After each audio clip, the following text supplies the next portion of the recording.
temperature we are recording that of semiconducting material, and for this experiment we are using semiconducting material as PN junction diode. So this PN junction diode which I am showing to you, we will connect in the jack that is written as sample. So here we will connect that semiconducting material like this. So sample slot and basic semiconducting so PN junction diode is used. Sample may be anything, but we are doing experiment on diode. You can connect here light emitting diode also. Light emitting diode is also one example of semiconducting material, and you all know that when the forbidden gap varies, then the energy may come out in the form of heat or light. In case of LED, the energy comes out in the form of light, but here the energy comes out in the form of heat. So we are recording temperature of this diode, but we will not keep diode in open atmosphere. So we will place this diode inside a silicon oil. So that silicon oil is kept in hot air oven.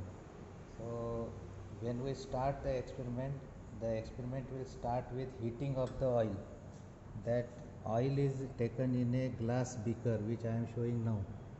So in this glass beaker there is a silicon oil, and we want to preheat it. So for preheating this silicon oil we are using this hot air oven. So when I make this oven on, then the hot air will raise the temperature of oil. So you can make this hot air oven on, and this knob you have to keep on 100. So here 100 marking is there, so this white marking should be on 100. Maximum heating capacity we are using. And now we will wait for some time so that the oil will sufficiently get heated. Temperature of oil is recorded on this display panel. That is because the provision of thermocouple is there. Temperature so here we will connect a sensor. This is a temperature sensor. So we will connect these pins. Here temperature is written, so we will connect these two pins to this, and this probe we will place in the oil, and we will record its temperature. This probe will sense the temperature of oil, and that will be displayed on the display panel over here. Now you can see that the oil is at temperature 32.4 degrees Celsius. This DEG means degree and C means Celsius. Okay. So now we will allow that oil to heat, and our readings will start from 120 degrees Celsius. So once the temperature is near to 120 degrees Celsius, we will switch off this oven, and then we will start taking down the reading when the diode is cooling off. So after every 10 degree fall of temperature, we will note down the temperature of voltage, that is junction voltage, and also the current.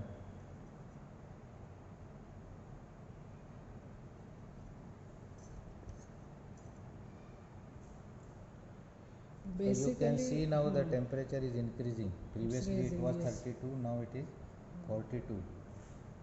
So it will take just 10 minutes to reach to the decided value.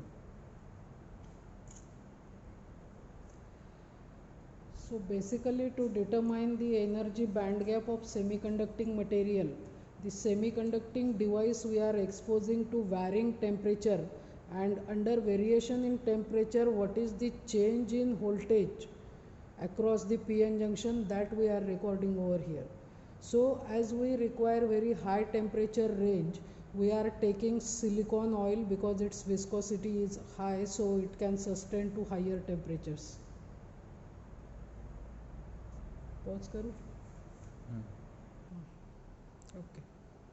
Now the oil is heated, and now we want to immerse this semiconducting material, that is junction diode as well as sensor, in the oil, and we will keep a asbestos lid.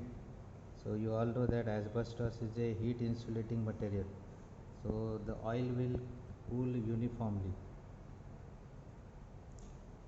And now you can see here the switched display. Off. Oven switch off केलेलं. Oven is switched off. So we are taking the reading when the oil is cooling down. in the descending order of temperature. Now currently the temperature is shown as 115.4. So we will start from 150 Current adjust करें. and now we will adjust the current on 70 microampere.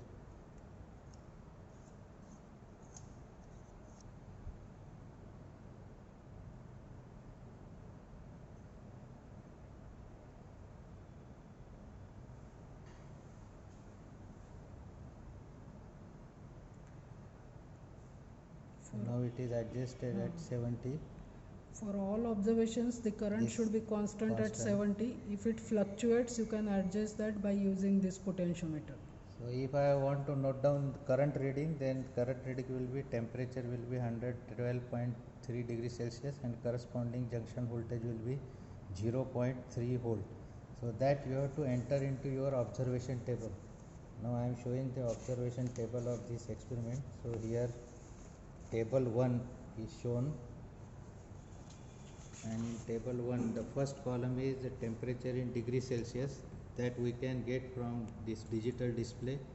The next column is temperature in Kelvin, so you can add 273, so you will get the temperature in Kelvin. And the last column is junction voltage, whose reading you can get from first row of the display.